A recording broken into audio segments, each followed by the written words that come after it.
संक्रांती हळदी कुंकू नाश्ता सिरीज 5 मध्ये आज आपण रेशनच्या तांदळापासून एकदम कुरकुरीत असा डोसा येथे बनवून घेणार आहे. सोबतच डोश्याबरोबर रस्सम, चटणी आणि बटाट्याची भाजी सुद्धा बघणार आहे. आता इथे तांदूळ तुम्ही उकडीचा घ्या किंवा रेशनचा घ्या. फक्त इंद्रायणी तांदूळ सोडून कोणताही तांदूळ तुम्ही इथे घेऊ शकता. एखादी वाटी घ्या आणि वाटीने तांदूळ मोजून घ्या. आता प्रमाण कसं घ्यायचं आहे तर 3:1 असं प्रमाण घ्यायचं आहे. म्हणजे 3 वाट्या जर तुम्ही तांदूळ घेतलं असेल तर 1 वाटी तुम्हाला सफेद उडदाची डाळ आणि त्याच वाटीने तुम्हाला 1 वाटी पोहे घ्यायचे. एक छोटीशी वाटी जवळ 100-150 ग्रॅम एवढं मी इथे चण्याची डाळ घेतलेली. थंडीचे दिवस असल्यामुळे चण्याची डाळ आणि मेथी घातली की पीठ चांगलं फर्मेंटेशन होतं आणि डोसाही चांगला कुरकुरीत येतो. 1 चमचा मेथीचे दाणे घेतलेले. आता दोन्ही डाळी आणि मेथीचे दाणे एकत्र करायचे. इथे डाळ आणि तांदूळ वेगवेगळं भिजत घालायचे. थंडीचे दिवस असल्यामुळे आपल्याला हे वेगवेगळं भिजत घालायचे, कारण डाळ आणि तांदूळ चांगलं वाटलं गेलं पाहिजे. आता एकत्र घालून घेतलं, चांगलं चोळून याला 3 पाण्याने धुवून घ्या आणि मग यामध्ये पुरेसं असं डाळीला फुगण्यासाठी, भिजण्यासाठी पुरेसं असं तुम्ही यामध्ये पाणी घालून घ्या. तर इथे आपण डाळ धुवून घेतलेली आणि पुरेसं पाणी घालून घेतलेले. आता इथे मी घेतलेले 3 वाट्या तांदूळ घेतलेले, म्हणजे 3:1 हे प्रमाण तुम्हाला समजलं असेल.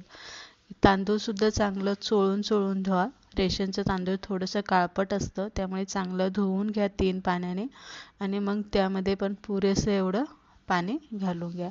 नंतर ना इथे हे पोहेसुद्धा चांगले धुवून घ्या आणि मग तांदळामध्येच भिजत घाला, म्हणजे पोहेसुद्धा चांगले भिजले जातात. शक्यतो तांदळामध्येच पोहे भिजत घाला. नंतर वाटताना धुवून घ्यायचं आणि मग वाटून घ्यायचं, असं नका करू. पोहेसुद्धा चांगले भिजले गेले पाहिजे. आता साधारणतः 6-7 तास हे तुम्हाला इथे भिजत ठेवायचे. आता 6-7 तासानंतर तुम्ही इथे बघू शकताय तांदूळ आणि पोहे चांगले भिजले गेलेले, डाळसुद्धा व्यवस्थित भिजली गेलेली. आता इथे हे धुवून घेऊ नका, तर डायरेक्ट आता वाटायला घ्यायचे, कारण आपण जेव्हा भिजत घालतो तेव्हाच चांगलं चोळून याला धुवून घेतलेलं असतं. आता सगळ्यात पहिले इथे डाळ चांगली बारीक वाटून घ्या.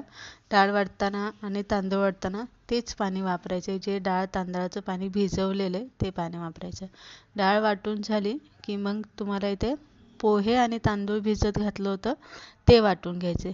आता इथे पोहे आणि तांदूळ वाटून घेताना पाण्याचं प्रमाण अंदाजाने आणि व्यवस्थित घाला. जास्त घालू नका. जास्त जर पाणी झालं तर तांदूळ व्यवस्थित वाटलं जाणार नाही. त्यामुळे थोडंसं पाणी घालून असं घट्टसर बारीक वाटून घ्या. आता इथे वाटून झालेलं आहे आपलं. आता मीठ आपल्याला यामध्ये लगेच नाही घालणार आहे, तर आपण जेव्हा बनवायचे तेव्हा यामध्ये मीठ घालणार आहे. आता चांगलं हाताने 10-1 मिनटं चांगलं फेटून घ्या, म्हणजे हाताच्या उभीने सुद्धा पीठ चांगलं आंबलं जातं, हे लक्षात घ्या.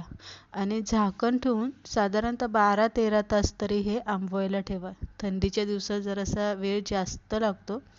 आता आपण रात्री ठेवलं होतं, 12-13 तासानंतर तुम्ही इथे बघू शकताय चांगलं पीठ वरती फुगवून आलेलं आहे, व्यवस्थित बुडबुड्या आलेल्या त्याला आणि छान असं फुगलेलं आहे. आता हे डोशासाठी बनवते, त्यामुळे जास्त डोशाचं असो इडलीचं असो पिठामध्ये जास्त पाण्याचा वापर अजिबात करायचा नाही, कारण नंतर जेव्हा आपण असं फेटतो ना तेव्हा त्यामध्ये एक उष्णता तयार होते आणि ते थोडंसं पातळ होतं.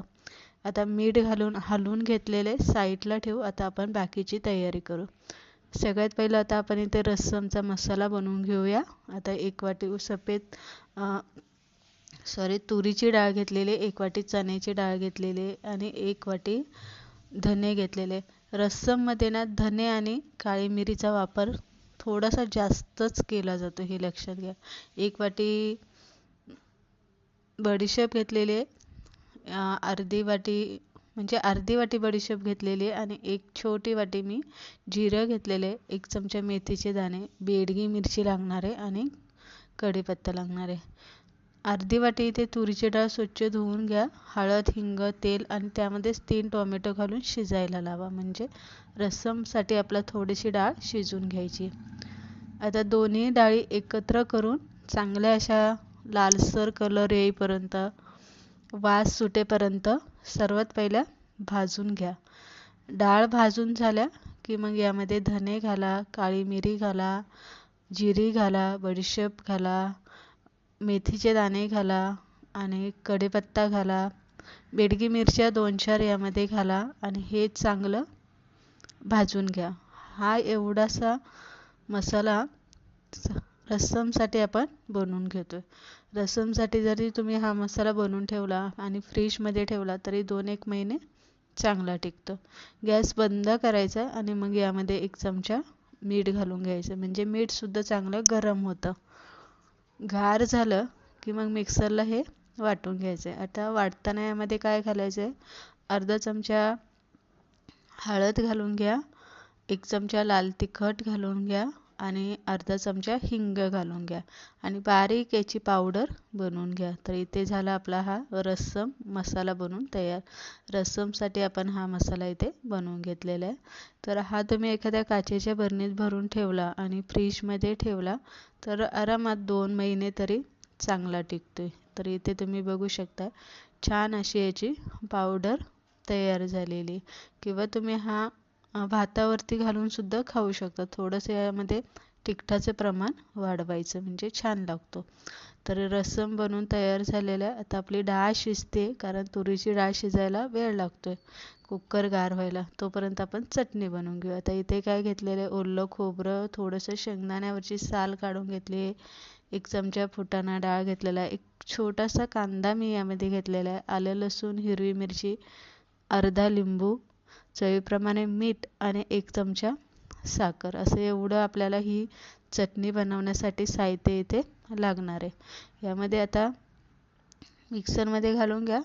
सुरुवातीला कोरडं वाटून घ्या, म्हणजे व्यवस्थित खोबरं बारीक होतं आणि नंतरनं थोडं थोडं पाणी घालून चांगली बारीक अशी याची पेस्ट होईल अशी याला ही चटणी वाटून घ्या.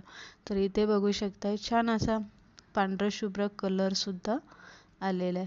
एका भांड्यामध्ये काढून घ्या चटणी आणि याला एक चांगला तडका बनवून घ्या. तडक्यासाठी पॅनमध्ये मी 2 पळ्या तेल गरम करायला ठेवलं होतं. तेल गरम झालं, जिरी मोहरी घाला, हिंग आणि कढीपत्ता घालून हा तडका चटणीवरती घालून घ्या आणि व्यवस्थित हलवून घ्या. झाली ही आपली पांढरशुभ्र चटणी बनवून तयार झालेली. सगळ्या तयाऱ्या पहिल्या करून ठेवल्या की घाईच्या वेळेस आपली घाई गडबड अजिबात होत नाही वेळेला. डाळ पण आपली इथे शिजले गेलेले, टोमॅटोसुद्धा शिजले गेलेले.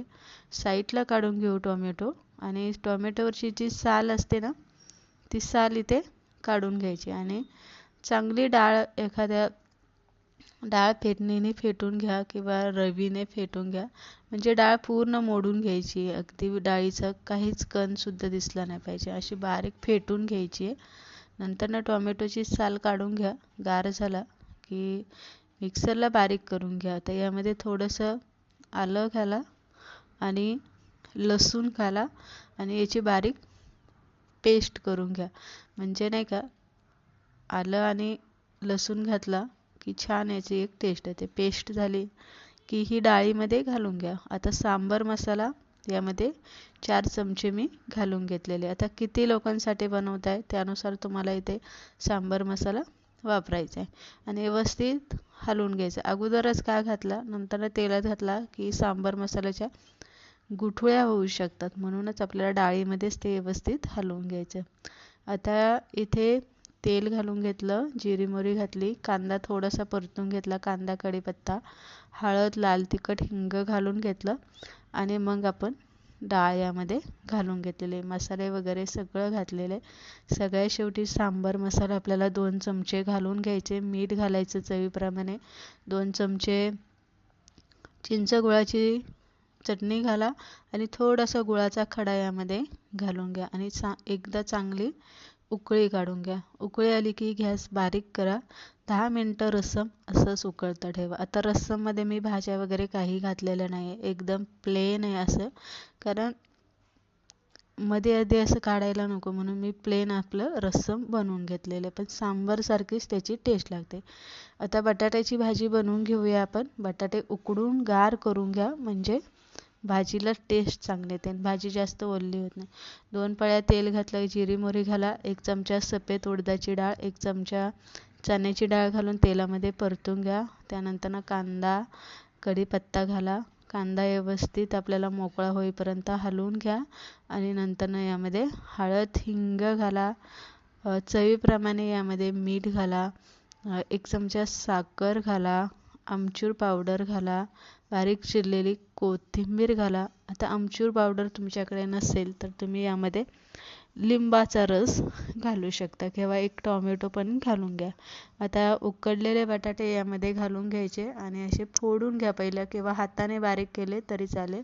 पण मॅचरने बारीक केले की व्यवस्थित मसाला भाजीत मुरला जातो. तर मॅचरने आणि शक्यतो डोश्याची जी बटाटा भाजी असते ती थोडीशी अशी बारीक असते, म्हणजे असा बटाटा मॅच केलेला असतो. थोडीशी ती अशी ओलसर असते, अशी असते.